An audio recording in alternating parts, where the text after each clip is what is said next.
Hello everyone and welcome back to Project Fern. I'm Danny and today we're going to be doing a quick video on the Berlingo because we're going to be sorting out the key. This is the original one which the button had fallen out, and this is the one that I swapped it into.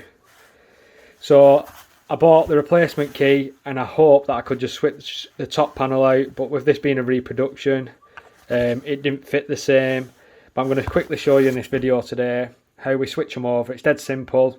All you're going to need is a pair of pliers and a flat-headed screwdriver. So we've got the original key here. You can see the unlock buttons come away. You want to swap these out as quick as you can because you don't want any dirt or that button coming away from the circuit board inside. I had a look at a few of these online, ordered a few. This was the best quality one that I could find. I thought, like I just said, I could swap these top bits over, but you can't because they are slightly different. Couldn't find one with a Citroen badge on, but the link's in the description if you want to buy these. I think they were £5.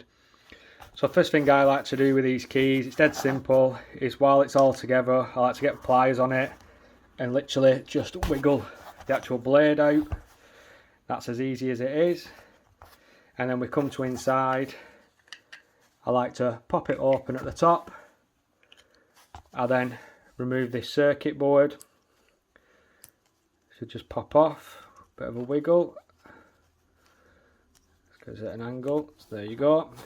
And then the important thing inside here, well, if you can see it's picking up on it, I'll touch it with a screwdriver just in there. Lighting's a bit bad, sorry. Just here, this black cube is the immobiliser transponder. Just need to pull the bit of plastic back, doesn't matter if you snap it, and just pop that out. So there you go, that's the immobiliser transponder. We've got the remote central locking part. You can change the battery out if you need to, but I changed mine out the other month.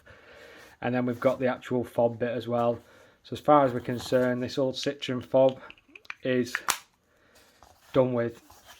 So next we move on to the new one. So we're going to pop it open again. First things first, put that transponder back in and push it down until it clicks. Which is done. So then we're going to get the fob bit, and then we're just going to line them two lugs up. Just push it down slightly. Don't have to go too mad with it. We're going to put the top on, crunch it all together, and then we're just going to line that back up on the side there. Just going to get the pliers again. Going to put it up to the plastic bit, we're going to force it back in, and we've got one done dusted key with brand new buttons on it, all for £5. I don't know how much they charge at Timpson's or lock places for doing that, but save yourself some money and do it yourself. I hope you've enjoyed this quick video today on how to sort your key out. Sorry the lighting's a bit bad, I'm trying my best here. I'm on my knees on the floor on a buffet trying to make it look the best I can. If it helped you out, hit the like button. Any comments, put them in the comment section below. As always, if you're not subscribed, please subscribe to the video, my channel, sorry, and I'll see you in the next video.